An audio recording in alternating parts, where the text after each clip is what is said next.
Avec 500 mg de chloroquine par jour, pendant 10 jours, il y a une amélioration spectaculaire. Le Haut Conseil recommande de ne pas utiliser ce traitement. Bonjour, c'est Nicolas Poincaré. Bonjour, c'est Fabien Andrian-Arissoa.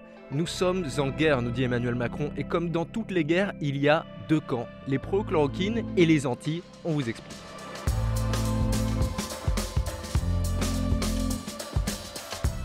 Didier Raoult, un nom qui s'est répandu aussi vite dans les médias que le coronavirus.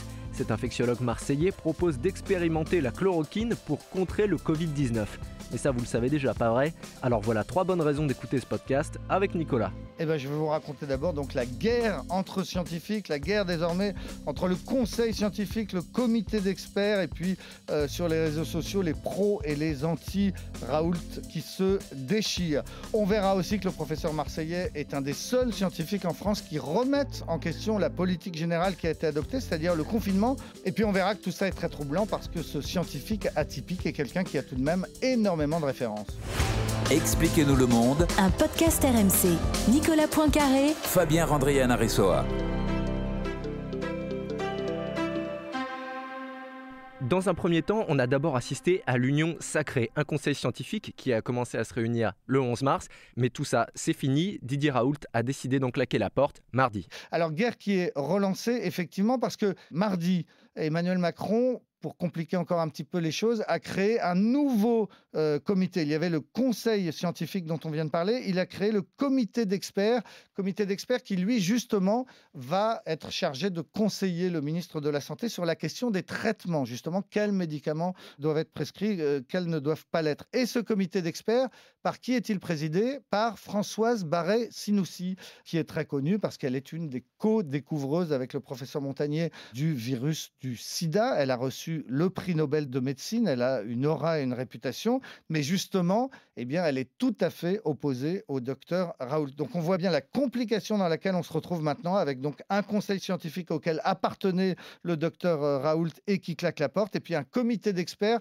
chargé du traitement et qui, lui, n'est pas favorable à l'expérience marseillaise. Tout ça avec en plus l'Agence de sécurité du médicament, c'est l'organisme qui attribue les autorisations de mise sur le marché, décide quel médicament peut être utilisé dans quel cas, et que la chloroquine ne pouvait être attribuée que dans les cas graves. Bref, on est tous un petit peu perdus. On a 3 instances qui ne disent pas la même chose et qui, effectivement, se livrent à une véritable guerre d'influence ces jours-ci, en attendant qu'on ait des résultats plus probants d'autres études qui ont été lancées.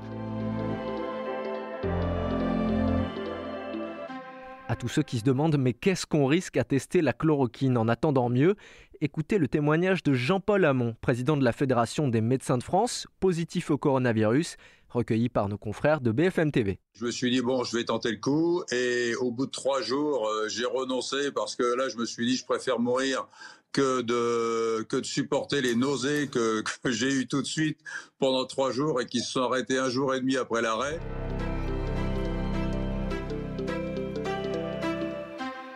Cette semaine, un Américain est mort en Arizona après avoir ingéré un produit à base de chloroquine de manière préventive. Ce qu'il faut bien comprendre, c'est que les travaux du docteur Raoult sur la chloroquine ont eu un écho planétaire, Nicolas. On va rappeler qu'il y croit depuis le début, puisque dès la fin du mois de février, avant même qu'il y ait des cas en France, il avait étudié les données chinoises, et en particulier 2 études, une in vitro et une in vivo, qui donnaient quelques espoirs sur ce médicament. Et lui avait aussitôt dit, moi, la chloroquine, je connais bien, parce que ça fait 30 ans qu'il travaille sur cette molécule, qu'il l'utilise contre des maladies infectieuses. Et donc lui, dès la fin du mois de février, a dit, pour moi, c'est une évidence, ce médicament est le seul traitement efficace dont on dispose pour le moment. Il a ensuite fait une étude à Marseille sur un petit nombre de malades et de nouveau, il a communiqué sur cette étude en disant, pour moi, c'est clair, les résultats sont spectaculaires, c'était son terme, il faut sans plus attendre donner ce traitement à tous ceux qui en ont besoin. Alors effectivement, on a parlé d'une guerre entre scientifiques parce que, un certain nombre de gens qui sont sur le front, on va dire, dans les services de réanimation, je pense par exemple au professeur qui dirige le service de réanimation de la Pitié-Salpêtrière ou bien celui de l'hôpital Raymond Poincaré à Garches, ont tout de suite dit, effectivement, nous, on a besoin d'un médicament et on ne se pose pas plus de questions, on va utiliser la chloroquine. Et puis, d'autres scientifiques, et pas des moindres, ont dit que ce n'était pas sérieux.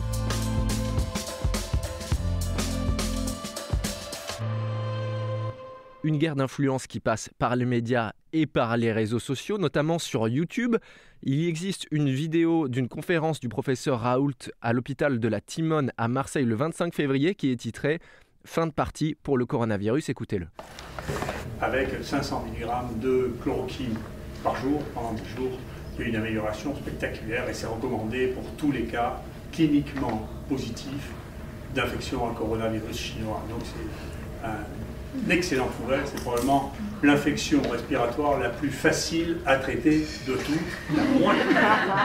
Le professeur Raoult, il n'hésite pas à faire la communication autour de sa méthode, autour de sa proposition de traitement. Et c'est quelqu'un qui aujourd'hui déchaîne, Nicolas, les passions sur les réseaux sociaux. Ah oui, je m'en suis rendu compte, moi, dès cette semaine, la première fois que j'ai fait une chronique dans la matinale d'RMC sur le professeur Raoult, eh bien, aussitôt, ça a déchaîné des réactions très, très vives sur les réseaux sociaux. Ceux qui me reprochaient d'être trop favorable au professeur, ceux qui me reprochaient d'avoir critiqué le professeur. Il y a des groupes Facebook tout à sa gloire où la moindre personne qui émet une réserve sur Didier Raoult se fait incendier. Il y a les politiques qui s'en mêlent. C'est quand même assez spectaculaire de voir des politiques qui ne sont pas plus médecins que vous et moi, mais qui ont des avis. Ségolène Royal, par exemple, a pris la défense de Didier Raoult. Le sénateur Bruno Retailleau, aussi habituellement très raisonnable, qui est le patron des sénateurs républicains, eh bien, il a lui aussi pris la défense de Didier Raoult en se demandant si ce n'était pas parce que son traitement était si peu cher, qu'il était si contesté, que peut-être les laboratoires le contestaient parce que sa méthode allait les empêcher, ces laboratoires, de gagner de l'argent. Bref, une lecture presque un petit peu complotiste de l'actualité à laquelle on n'est pas très habitué de la part de ce sénateur très raisonnable. Et on est quand même dans une période très très particulière où d'un seul coup les politiques se mêlent de questions aussi difficiles et aussi sensibles que de savoir quelle est l'efficacité exactement de ce médicament, la chloroquine. On voit bien qu'il déclenche les passions, ce médecin.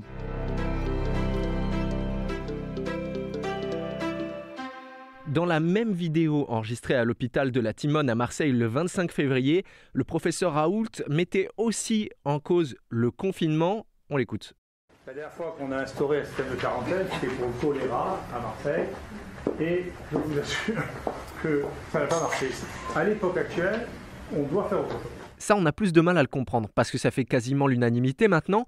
Pourquoi lui est contre le confinement ? Alors lui explique que c'est presque moyenâgeux et que c'est absolument pas médical de demander aux gens de rester chez eux et de ne pas les soigner. Lui serait pour une politique qui d'ailleurs a été appliquée, que ce soit en Corée du Sud, à Singapour ou dans d'autres pays, c'est que l'on fasse des tests de façon massive, qu'ensuite on isole le plus possible tous ceux qui seront déclarés positifs, mais qu'en revanche, ceux qui auront été testés et qui seront négatifs, eh bien, ils n'ont plus de raison de rester chez eux.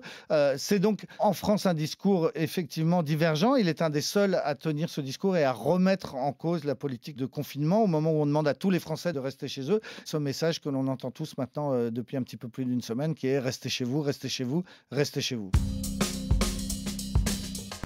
Bien sûr, si tout ce discours est aussi troublant, c'est que le docteur Raoult, ce n'est pas n'importe qui, et surtout pas un charlatan. Et voilà, et c'est pour ça qu'on en parle autant. C'est un type qui a un parcours assez intéressant. Effectivement, il est né en Afrique. Son père était médecin, sa mère était infirmière. À 18 ans, il est parti faire le tour du monde dans la marine marchande. Puis il est revenu. À 20 ans, il a passé un bac littéraire, ce qui est quand même assez rare pour un médecin. Et c'est seulement à 20 ans qu'il a commencé des études de médecine. Il a été interne. Il s'est spécialisé dans les maladies infectieuses. Et effectivement, depuis 30, 35, 40 ans maintenant, puisque c'est un homme de 68 ans, eh bien, il s'est fait un nom dans ce domaine des maladies infectieuses. Quand on va sur les sites qui classent les experts en fonction du nombre de publications dans les grandes revues internationales et du nombre de citations qu'ils ont parmi leurs confrères chercheurs, eh bien, il apparaît au tout premier rang mondial. Il a reçu le prix de l'INSERM en 2010, il a reçu un prix prestigieux de l'université de Stanford, un autre de l'université de Tel Aviv. Bref, dans son domaine, personne ne le conteste. Tout le monde reconnaît qu'il peut avoir une grande gueule, qui peut être très atypique, qui peut être parfois énervant, qu'il peut avoir dit des bêtises, parce qu'il ne faut pas oublier que de temps en temps, il s'est mêlé de domaines qui n'étaient pas le sien, par exemple le réchauffement climatique, et il avait à un moment estimé que la planète avait cessé de se réchauffer depuis 1998. Depuis, tous les spécialistes du réchauffement climatique ont déterminé que ce n'était pas très exact. Enfin bref, il n'a pas toujours raison sur tout, mais dans son domaine, celui de l'infectiologie, il est effectivement considéré comme un des tout meilleurs au monde, et c'est pour ça, c'est ce qui est troublant, le décalage entre sa rigueur scientifique et ses certitudes d'aujourd'hui.